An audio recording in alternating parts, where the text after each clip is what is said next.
I feel nauseous, believe me. Never had a lot of shit come easy. Had to work hard, struggle just to be me. Had to and what was left over I put towards my dreaming. But the only thing in life that has meaning are the things you gotta work for, believe me. Take into your hands a plan, your own hands can land your own brand. And damn, I feel like no one takes accountability. They want the credibility, convincingly unwilling to put in the hours it takes to get some power. Don't be f***ing sour, take a cold shower, scream until you're louder, work until you're prouder, and f*** all the doubters, they're just your downers. I swear to God they all let me down. I always fought. I can tell you that 7 years after Freddie Gray, that was 2015, spring, April, May, this is 2022. Communities like Sandtown, all we saw then and now in terms of investment was a renovated Western District Police Station and a new funeral home. That's what West Baltimore got. A new police station and a new funeral home. What kind of optics are they?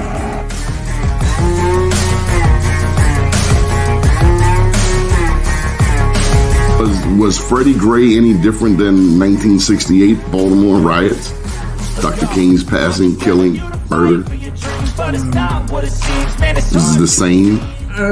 No, it wasn't. I mean, I think, well, first of all, people who are being violent and burning, that's, you know, all that's the same.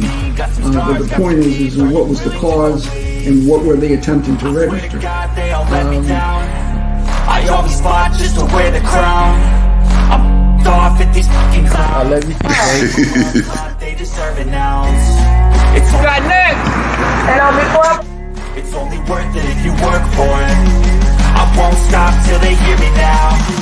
I won't stop till I wear the crown. I swear to God they all let me down. I always fought just to wear the crown. I'm off at these fucking clowns.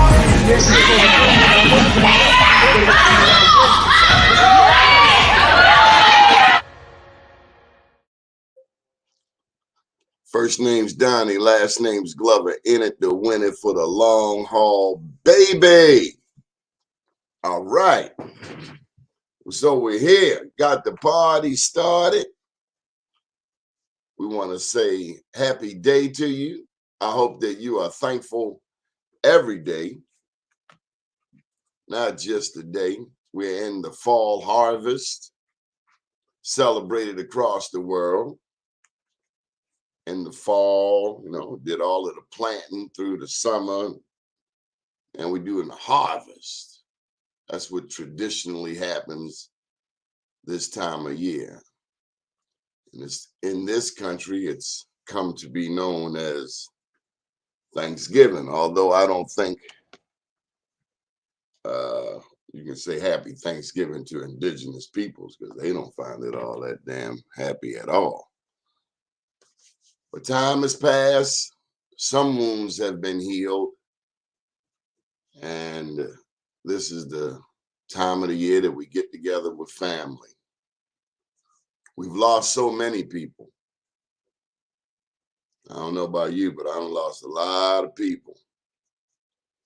And it can be downright sad if you don't have the right perspective. I refuse to be sad. I was sharing with a loved one and a friend this is his first Thanksgiving without his moms. I understand that. I understand that pain, that emptiness. But I shared with him that they are with us. Call their name, and the ancestors are with us. So on that note, I shade to my mama and my daddy and all my loved ones on the other side. And I will see you no time soon. Amen. I can assure you of this, that your loved ones Don't want you fretting about anything, anybody. So let's make an agreement right here. Today, we're going to have peace of mind. We're going to have our woo-saw moment. Anybody, anything, any situation that causes stress, get rid of it. Don't answer the phone. Put your phone on mute. Here's another one. If you get together for dinner, make them leave their phone at the front door. I've seen couples out on a date.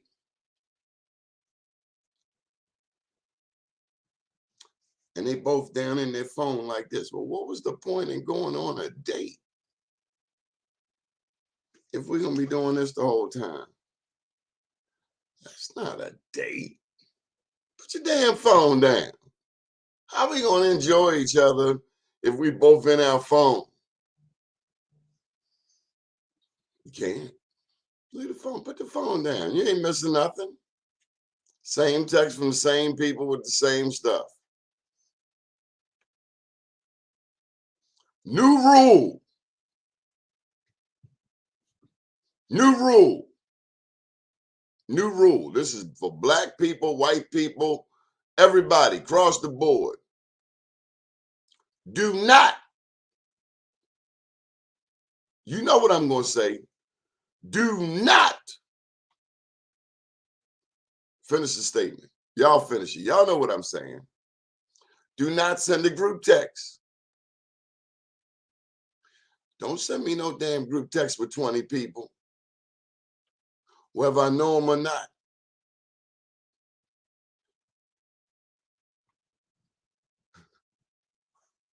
That's just uncouth. That's a lack of etiquette. That's the word for the day, etiquette. E-T-I-Q-U-E-T-T-E, etiquette. Sending somebody a text with 30 people on it. You're a selfish self. Trifling self. Pick up the phone. Call them people. You love them. Send somebody a group text. They need to be taken out back before the dinner and have a serious talk at the woodshed.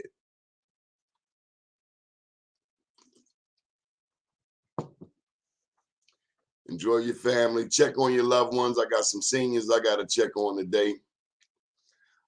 We had a guest set up, and maybe he thought I was talking about next Thursday. We're going to see how that works out. His name is Victor Pate. He works in New York City with returning citizens. And I thought today would be a wonderful day to speak with him, but maybe his wife had other plans. Maybe out shooting a turkey.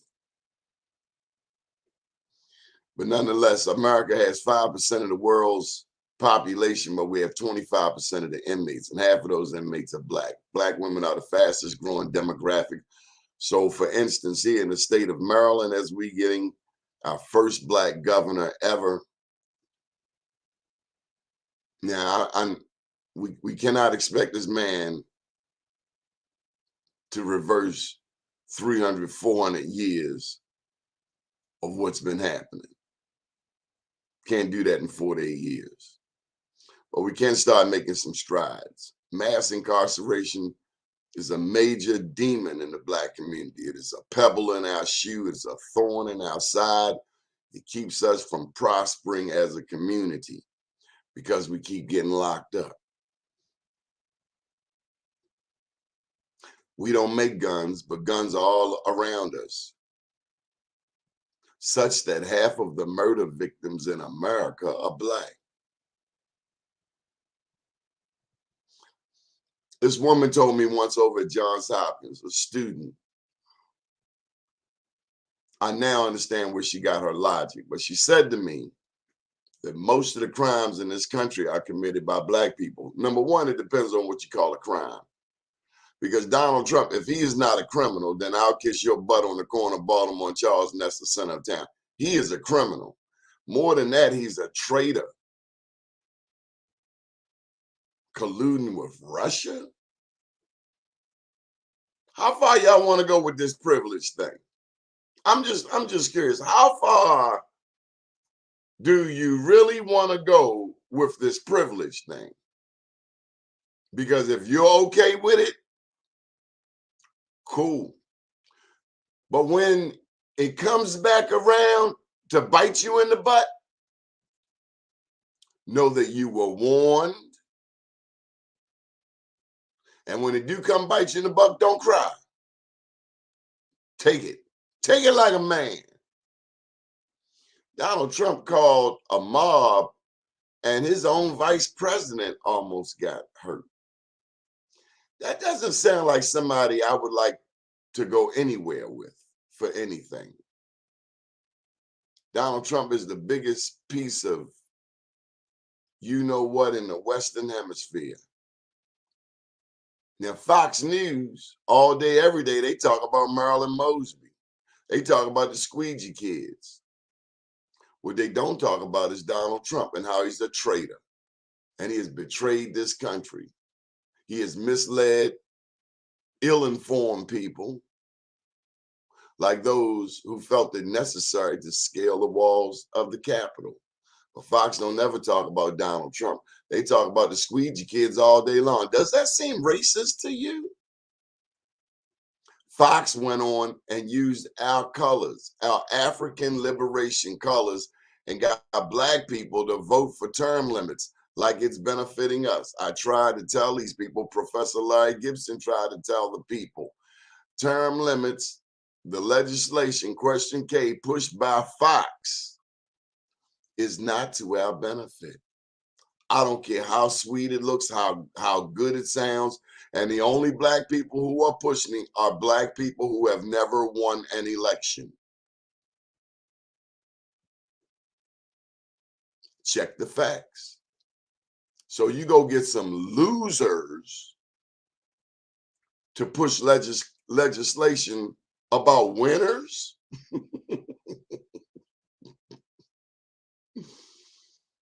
You can't make this stuff up. We voted for our own demise. Black people in Baltimore, we don't realize we already have the power. And guess where else they did this same trick?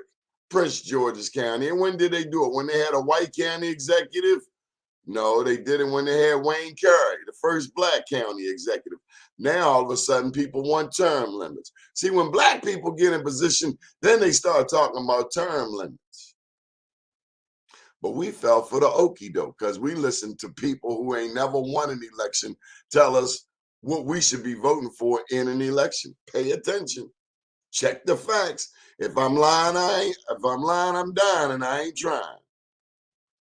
People pushing this legislation have never won an election, but they telling you we need term limits. Black people, did it ever dawn on you that maybe we have the power?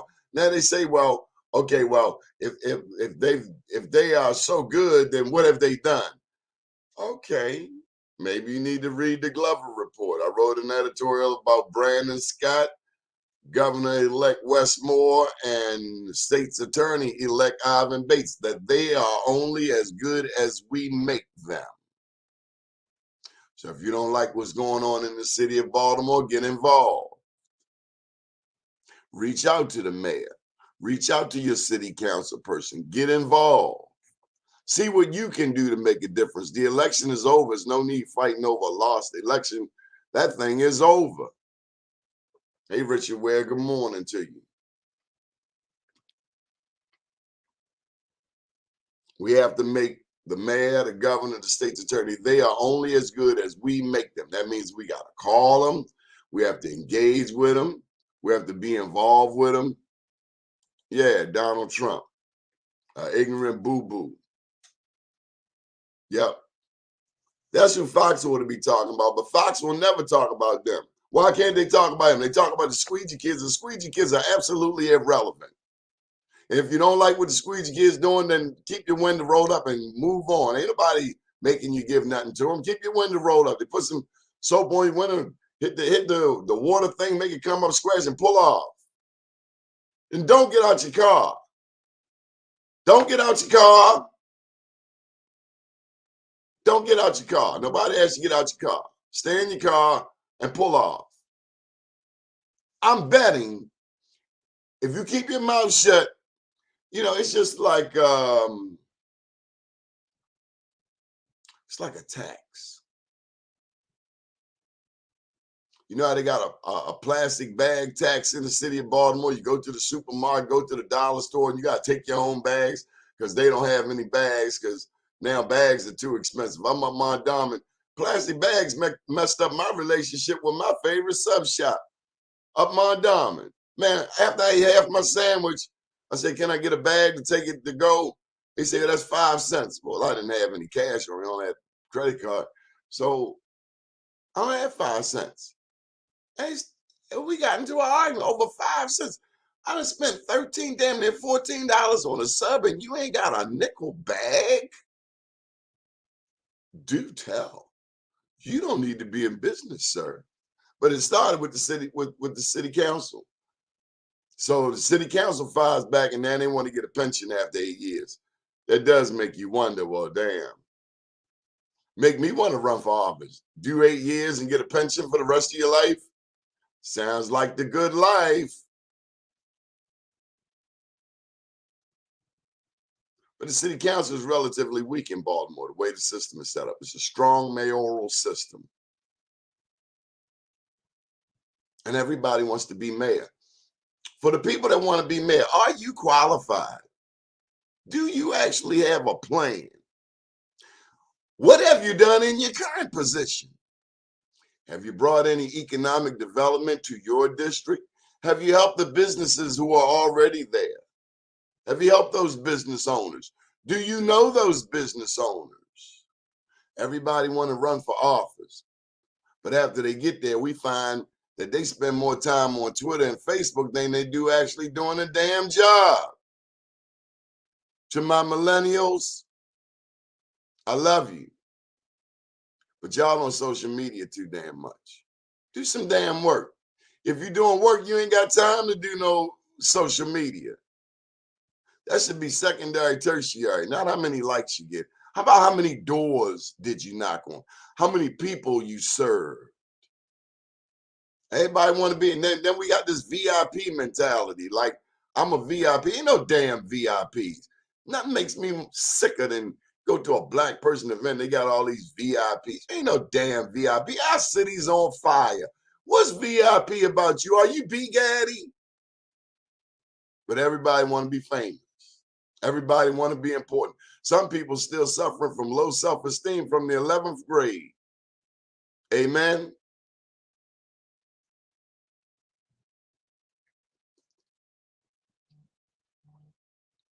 Touting their alma mater. Can't spell cat. Some people still stuck in the 80s and the 70s. We ought to be involved in 2022 and making Baltimore a better place, talking to these young people on the corner, not being afraid of them. Had a conversation with a young man, over 45 years old. I told him I would help him get a job if he wanted one. He looked at me and didn't blink and said he worked for his family. I respect you.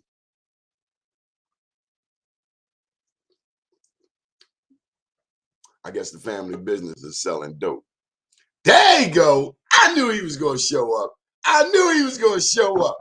The man, the myth, the legend. When we coming down Malcolm X Boulevard up in Harlem, they be like, hey, Mr. Victor Pate, Mr. Victor Pate. You do me too much, my brother. I appreciate you. And the more I hear you say that, the more humble I become, because I know oftentimes getting praise, oftentimes it can cause you to lose focus of what the praise is actually really for. So I thank you. I appreciate, and it just keeps me more humble. It also is an empowering. And not taking anything from the great renowned Donnie Glover of Be More, I think that, I don't know, it's just not enough words that I can even express in terms of the appreciation and respect for the work that you yourself do. So definitely I would like to lift up you and your platform and wish you many, many more years of success in your arena. So thank you. I am, because you are, big brother. And you know Yeah. what? I almost had a surprise for you. It slipped my mind. I was going to call our dear friend, Odessa Hopkins, but I don't want to put her on the spot. Plus, she says she's retired. Yeah. She mentioned that also. I think she was kind of saying, don't call me. Yeah. But I think that this might even be something she would definitely be enthused to be on. I mean, by surprise. I'm quite sure she wouldn't want to miss this moment. So if it's possible, you should definitely try to reach out. And if you can get her to join us for a few moments, I would appreciate it. Okay, so why don't you tell them? I got to go back to the Black Wall Street we did. It was supposed to be our second one at Amy Roof's. We get there, and I don't know. I think they couldn't accommodate the number of people we had, and they had switched over. It was not a Black-owned establishment at the time. And then you said, no problem. You said, we can go around. You said, I think we can go around to 116th Street to the Mist.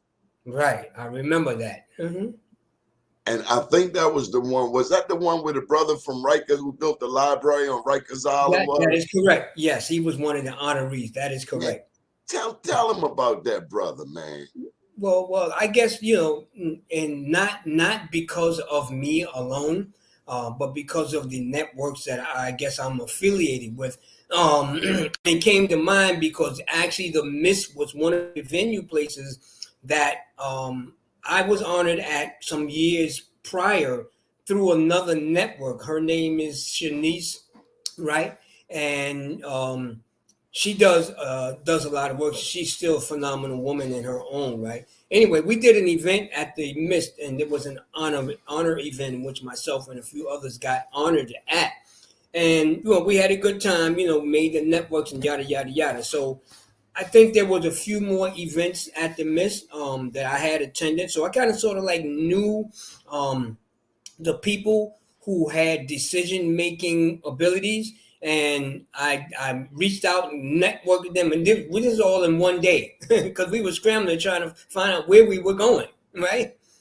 And eventually we was able to get confirmation, and they said, yeah, come on over, bring whomever, however, whatever.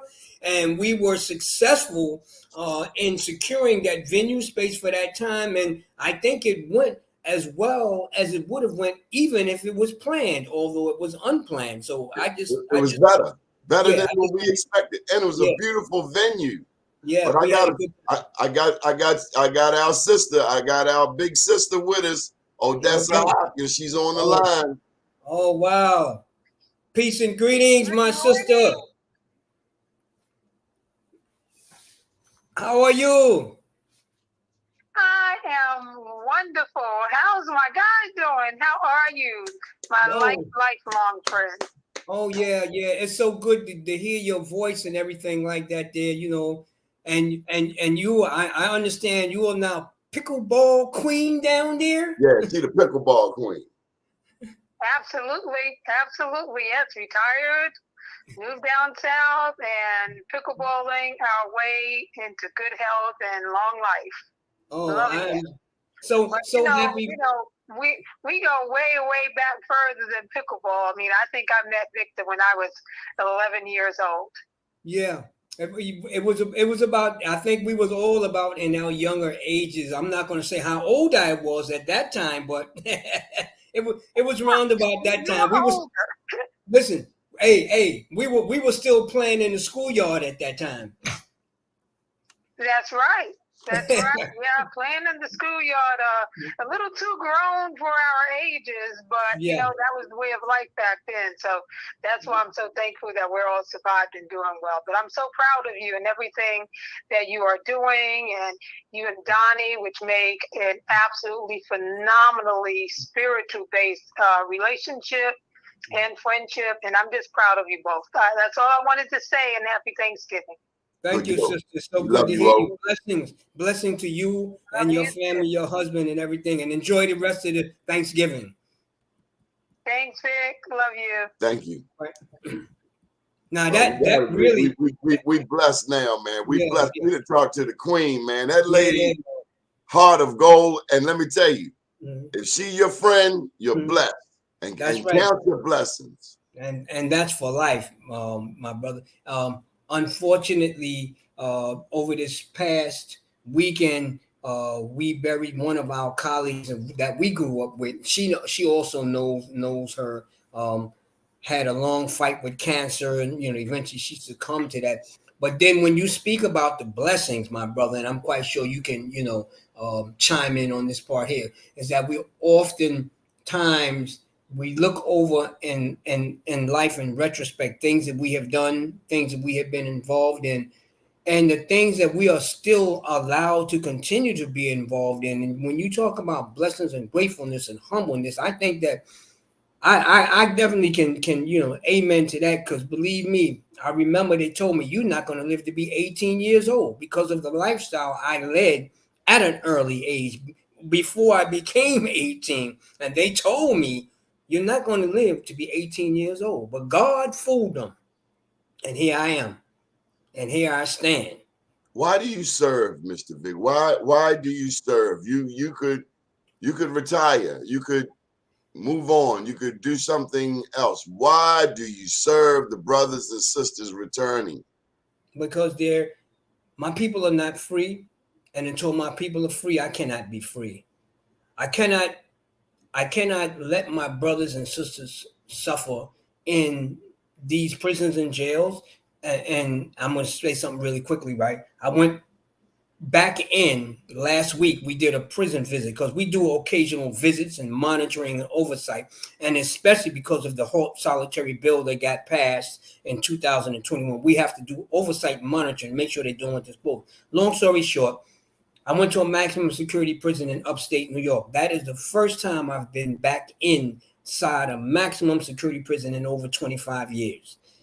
It was an experience for me. I went through a range of emotions, but had an opportunity to speak directly with the brothers that were in these prisons and jail. And although it's, 25 plus years later, it was bad then, it is worse now. And I can tell you that, the experience that I had from being on the inside, the collateral damages that I'm still dealing with now, is what really empowers me, and it inspires me to continue to do the work that I do, because I know that there's others that are suffering, and there are others that will be suffering. I think that I have an obligation to be a beacon and a light of direction to those who have been down the same path. So these are all the components that go into why I do the work and continue to do the work. I wouldn't want to be doing nothing else. I want you to help me out with something. Years ago, it's been over 20 years. I was rip racing and running these streets, chasing all of the dope, the coke, the crack that I could find. I heard you mention collateral damage. Mm-hmm. Some people call it wreckage from my past. Mm-hmm. Whether it's drugs, whether it's incarceration, whether it's tricking, whether it's whatever vice one might have. I think of the story in the Bible of Jesus meeting the prostitute. Mm-hmm. Tell me about dealing with the stigma of returning home. The stigma, I saw it in a movie not long ago, and it was a simple term. They call this man convict. And the rest of this is a cowboy movie, and the rest of the cowboys look down their nose at this person, and you could feel the stigma. You could feel the power of the word and its impact, even in this movie scene. How do we deal with collateral damage? So, and one of the things, and you you hit the nail on the head: characterization. Characterization also forms how insight, how a person sees you. So, hypothetically, people say, "Oh, this person is a not a righteous person, or this person can't be trusted." You don't you might even heard about that person, or even just heard the person, never had an opportunity to meet the person. So automatically, if you ever have an opportunity to be in the same environment with the person, automatically you're going into this with a negative outlook on who this person is without even having an opportunity, because the person says you are unrighteous person, you a con man, a thief, a liar, or whatever negative connotations that people can attribute to you. Automatically, people have precognitive notion of who you are. Prejudice. And automatically, that closes a lot of doors of opportunity. Similarly, formerly incarcerated people, the stigma of, first of all, being formerly incarcerated, right, is a strike against you. The stigma of what goes along with the characterization of a person who's been in prison stays with you, and that is just about a lifelong stigma that you carry with you and that people see you as, regardless of the fact of what type of transformation you might have went through while you were incarcerated. It's the stigmatization, collateral damages, and the collateral damages that affect your life years after you have served your time, paid your debt, all that other good words that they like to attribute to people when you've been to prison, right? It doesn't mean nothing, because as far as society is concerned, you never have paid your debt, and you will never have paid your debt because you are labeled felon, ex-con, convict, and all those negative comments. The words have power. You said it right there. Words have power, and people carry this ideology with them wherever they go. Whenever you're talking about dealing with somebody who's formerly incarcerated, so this is something that we have to work on to get rid of that. I'm going to parlay this onto the international. One thing I enjoy when I come to Harlem is seeing Black people from all over the African diaspora, whether they're from the Caribbean, whether they're from Africa. Right there around 116th Street, I would often see brothers from Senegal, among other places. I was speaking with a Nigerian recently, and we were talking about how we have preconceived notions of Africans and how Africans have preconceived notions of us, all via the media. How you gonna like me? How you gonna not like me? I'm not gonna like you. We haven't even met. That's right. But the media just said you are this and I am that, and never the twain shall meet. I refuse to let the media tell me who my brother and my sister is. That's correct. And I think that's one of the things that we struggling even till today, after 400 plus years of physical slavery. We're now struggling to get away from the mental slavery. And unfortunately, some of our people still suffer from the effects of slavery. I think, in my opinion, my humble opinion, we know that there's been slavery in every ethnic group since the beginning of time. I think that Black people have been the most profoundly affected group of people slavery has ever been inflicted upon, because we still are struggling to release ourselves from that mental slavery. That speaks to the comparison that you made in terms of how we see each other, right? Might have the same color skin, right? How the media, all right, tries to dictate how we deal with each other. Guess what? That's part of slave orientation, because when we were brought over here, there was what? An orientation period where your mind had to be broken so that you would think a certain way. Same process we dealing with today. The media orientates people's minds into thinking that we need to be each other's enemy, or that we are so much different that one is better than the other based upon your geographical location. Like some Africans have the mindset, oh, you're not African. You're because you didn't come from Africa, but we are descendant from Africans. So how can we not be associated with the mother country, Africa? So that just goes back to the media, right? Which is one of the greatest propaganda machines that they ever created, that controls people's mind and what you think. So we as a people are still struggling to release ourselves from that mental slavery 400 plus years later, which is why I say we are the most profoundly affected group of people that ever endured slavery. Even though there's other nationalities that have suffered slavery, I think the black man and woman have been most profoundly affected. Goes back to collateral damages once again. Mr. Pate, why does Reverend Al Sharpton depend on you? Well, I wouldn't say he would depend on me. I wouldn't go that far. When it comes to returning citizens, it is my understanding that he understands how valuable you are to the movement. I think one of the reasons Sharpton kind of sort of like recognizes me, because he knows when I get a hold of a project, I don't let it go until it's finished. He has known of the work that I've done for, I think, about maybe 9 or 10 years. And when I came to the National Action Network and I joined as a member, and he allowed me to bring the Second Chance Committee to the National Action Network, I don't think he had a clue. He didn't even know who I was at the time. He just knew I was a new member. He knows that I had been formerly incarcerated, and that's all he knew. And he knew that I wanted to begin a committee that would assist people coming back to our communities and navigating the reentry process. And that's all he knew.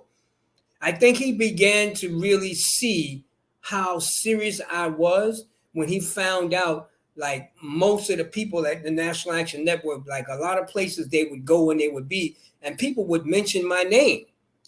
And then it got back to him that, hey, man, I was at this event and somebody asked me that I know Victor Pate, and, they started talking about me, and everywhere, for the most part, people went, it was somebody who knew of my name, or either they knew of my work. I think more importantly, I think he really understood the significance and how serious I was when he found out that I was engaged in criminal justice legislative reform that would get bills passed, not just policy, but get laws passed. Hold up. You get laws passed? Yes, sir. I'm a part of it, not me, but just a small part of the coalition. So you don't have to be an elected official to get laws passed? No, you don't. Not at all. All you have to do is be a registered active voter and care about the mission statement or the concern at hand. Mr. Vic, I share that all the time, that voting is only one part of a much bigger picture. Because you voted. Now, it was tough getting us to vote, some of us, because we didn't vote. I mean, I got people in my family over 70. Well, I just voted for the first time. Okay, but now you vote. But that's just one step. We got to, number one, know what we voting for. Correct. There's a federal level, there's a state level, there's a city council level, a local level.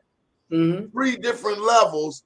And you, Mr. Pate, you deal with elected officials on all 3 levels. That is correct. So we got to know who, we got to know what, we got to know. We can get certain things from the federal level that we can't get from the local.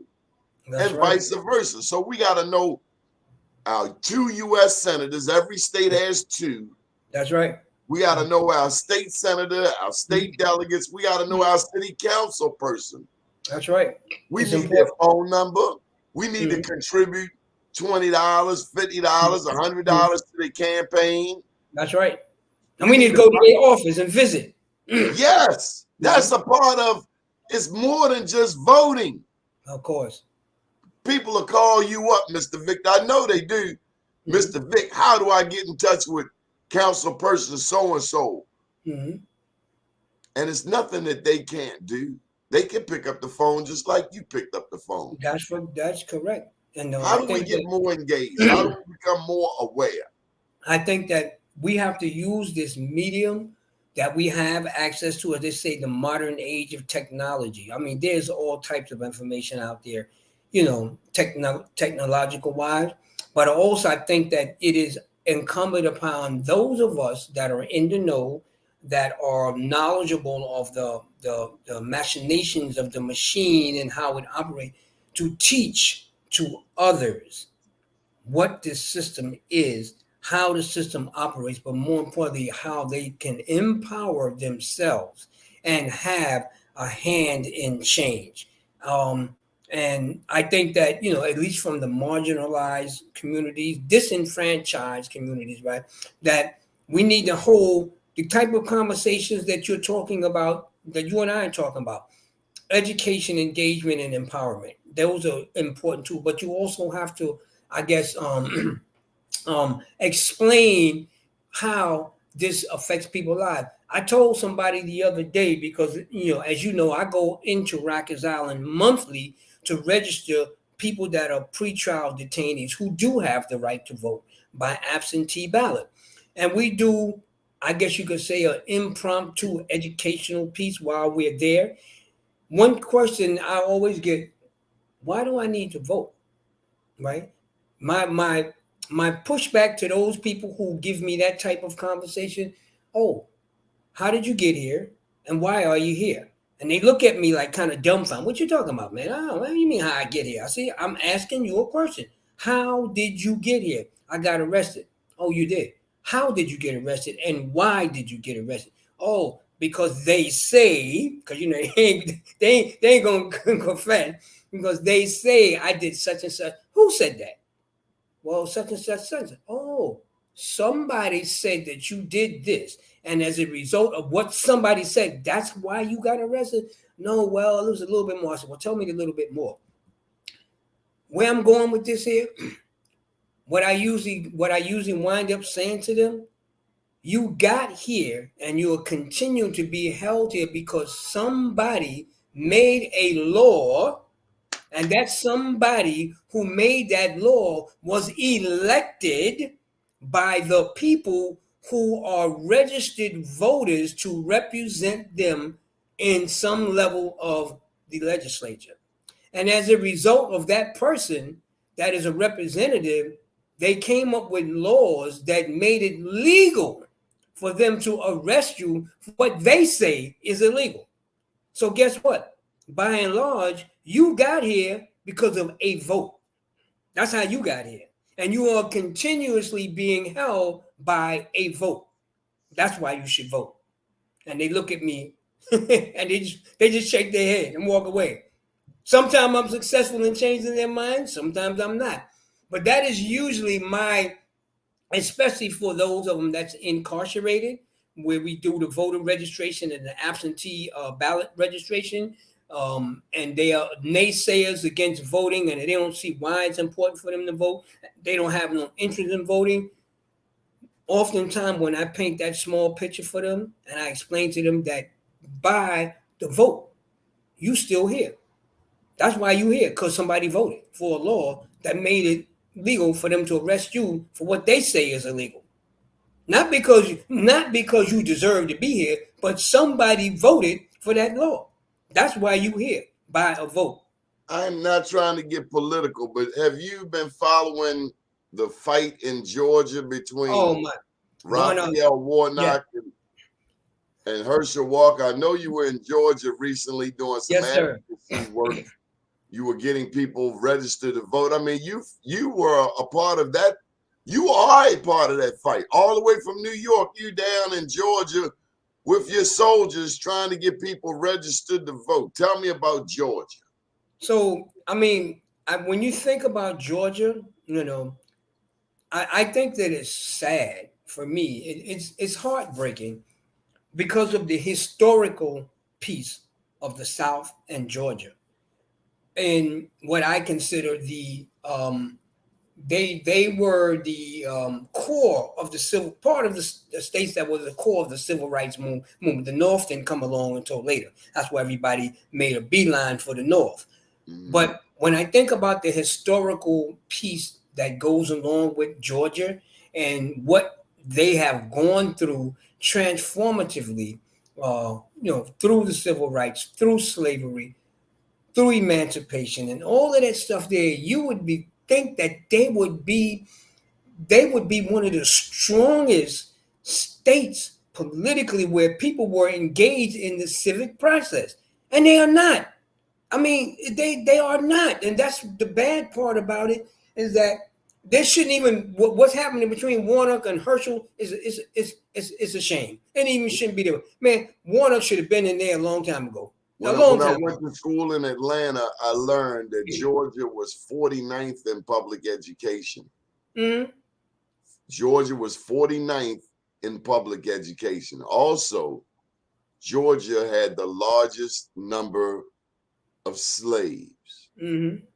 Contrary to the state of New York, slavery ended in New York City as early as 1804. By 1804, slavery was abolished in the northern states. Right.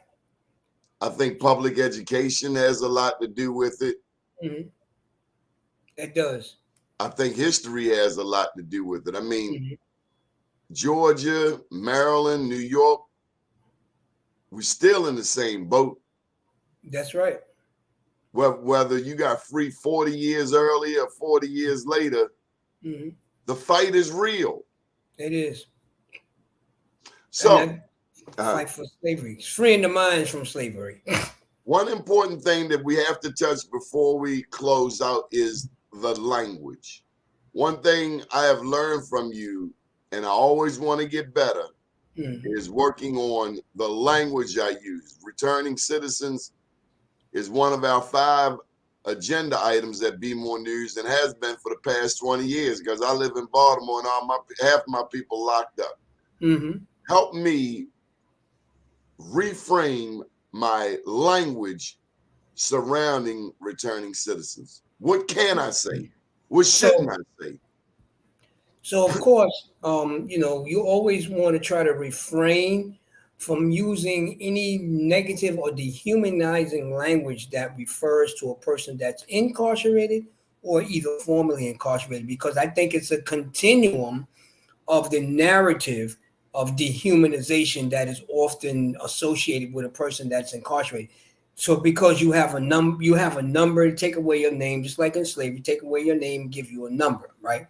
And they attribute all of these negative words to you as an incarcerated person so that they can desensitize the people who are responsible, overseers and slave watchers. So they can desensitize and not see you as a human being, which gives them ground to treat and say and do anything they want to you without feeling. That's one of the most important core pieces when you're talking about negative connotations for people that are incarcerated. So words that we try to stay away from, as I mentioned: ex-convict, felon, prisoner, right? Which are all words that that are attached to you to kind of sort of identify you. It's like a brand. So let me say it like this here. We look at this system of incarceration as another form of slavery. Just as you was branded in slavery, you are branded with names. That has a large effect, because when people used to see a person with the brand, oh, you're a slave. We know you. Somebody owns you. Okay. When people say ex-convict, oh, you was in prison because you were an untrustworthy person. You did things illegal. It's a brand. Okay. So when you use those connotations, it automatically sets in a person's mindset what kind of person you are. It speaks to your character. It speaks to your trustworthiness. It speaks to your reliability. And it just overall changes a person's perception. So we try not to use those words, and we're working hard. As a matter of fact, in New York in 2021, we got a bill passed in our New York State legislature, which demands that the correctional system, the employment system, and anything that has to do with housing, education, and applications and things like that, they must strike the word from their forms. Even in prisons now, you're not to be referred to as an inmate. You're supposed to be referred to as an incarcerated person, a person that is justice impacted, or a person who was formerly justice impacted, which speaks to language. Now, there is a bill that's been passed in New York that even the guards can't call you an inmate. But of course, they still do, because it's a process of changing the mindset. So any negative words is felon, convict, prisoner, are words that we refrain from using, and we ask people to not use those words when you're speaking to even officials. And I see how difficult it is for them, because we visited a prison last week, and even the warden, he vacillated between inmate and incarcerated person himself. He vacillated back and forth. Yeah, there you go. And he had to say, oh, you have to, because that goes to show you how cognizant the penal system is aware. But you have some people who they just refuse to attach a human person, right, to a person who's incarcerated, and they continuously say inmate until that situation comes closer to home. There you go. There you go. I mean, I find out that when we meet, we meet with city council, we meet with Department of Corrections officials, right? And when we're on these Zoom meetings and stuff, they are insistent on saying, well, the inmates under our control, and then we got to check them, of course. We got to check them, because we don't let them get away. Every time sorry, that there's a law that says you can't use that word and you should not use it. And we respectfully ask that you use this word instead. And you should see their faces. But press conferences, same thing. You know what I'm saying? And people are so used to using that word because it's a stigmatizing word. And it's something that's easy and basically means you do not have to talk to or treat a person as a human being. But, it reminds me of terrorism. They demonize Muammar Gaddafi, Osama bin Laden. But to me, Donald Trump is a worse traitor, a worse person than all of them. He is, but he's accepted. Yeah, he's accepted. Yeah, him and Jeffrey Epstein. So look, with only a couple of minutes, I got to get this one important. This might be the most important question I ever asked you online. Big brother, they're killing people in Baltimore. Quite often young black men. As you know, half of the murder victims in America are black, half of the murderers in America are black. I don't know why. It's mind-blowing to understand how a group of people who only make up 15% of the population are 50% of the inmates, 50% of the murder victims, 50% of the murderers. How do we stop this murder in Baltimore? As was anything, I don't have the abracadabra stick or the abracadabra answer. I think that one of the most important things for us as a people, right, is the ability to communicate with one another and educate. I think that because oftentimes in our communities, we're taught, and even till today, we're still trying to struggle over trusting one another. You know what I'm saying? Being my brothers and my sisters' keepers. These are things that we still struggle with today. I think that there needs to be a real effort by our communities in talking to one another, because our people are suffering. there's underlying causes to why people commit crimes and underlying causes as to why people victimize their own people. And a lot of that goes back to mental health. A lot of I that think so too. goes I back. gotta tell you, Mr. Vic, I And gotta know tell you, it. Mr. Vic, this is a true story. I swear to beans to you. I cannot make this up. Mhm. It is a young man over on the strip. Every neighborhood has a strip where you go to the store. And it's nothing but young people, and that's why I'm always seeking wisdom on how to better engage those who want to be engaged. Mm-hmm. We were able to get one young man recently in a GED program. Mr. Vic, I said to this I'm walking across the street to the store, and I'm pretty focused because you're gonna get the detractors. Hey, OG, we got this, we got that. This one young man who I've spoken to before, he said he got coke. I said, I don't get high. Mm-hmm. This young man proceeded to say, are you ready? He said, you ain't got to get high to buy coke. Mm-hmm. What kind of stupid was he stuck on? Mm-hmm. I don't get high. Mm-hmm. You ain't got to get high to buy coke. Then why would I want it? So the mental illness is not just with substance abusers. The mental illness is also with the predator, terroristic, wannabe drug dealer, because the real drug dealer is moving ships, not a bag of files. That's right. Mm-hmm. Who's targeting his own people. Now, we got a lot of white addicts that come to my community from all over because they sell more dope here than maybe in New York City. They sell more dope here than they sell anywhere. But my point is, there's a mentality that is involved, not just the addict, that's right. but the seller, mm-hmm. who is so damn selfish. Mm-hmm.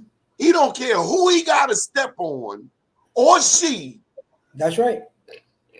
And so my question is, after you done got all of the money, you done screwed all of the women, you done stole all of the dope, and your community looks like worse than Afghanistan, Beirut. Now what? What happens after you made all the money and sold all the dope? What? What next?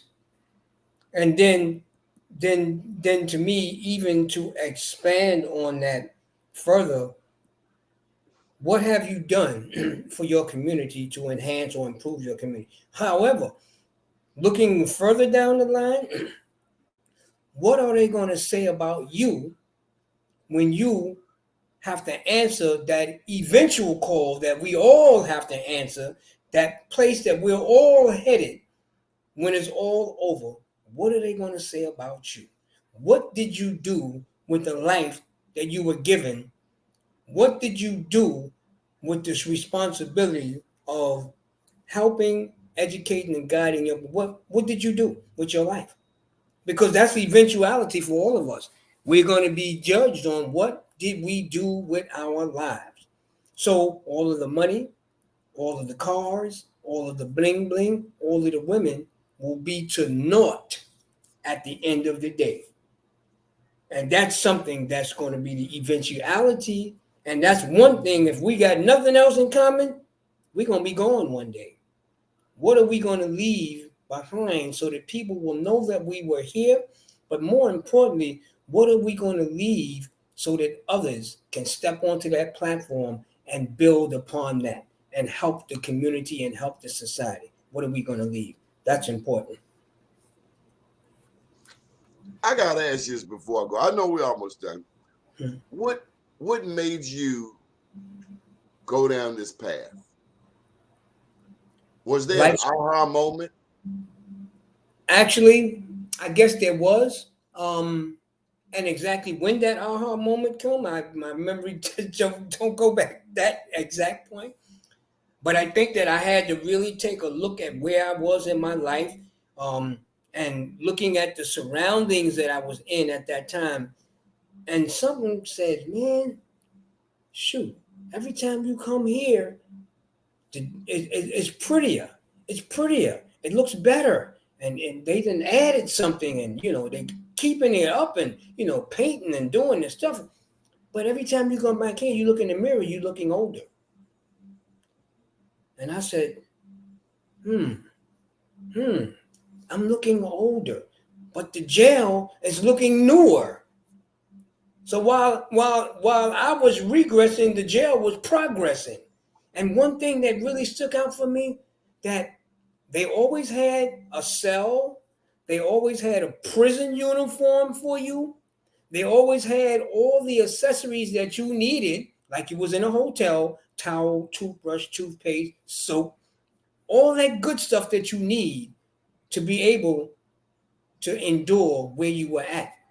But then every time you come back, you're older and older and older. And then in some cases, some people never made it back out. I think that scared me more than anything else, is to go in and not be able to come back out.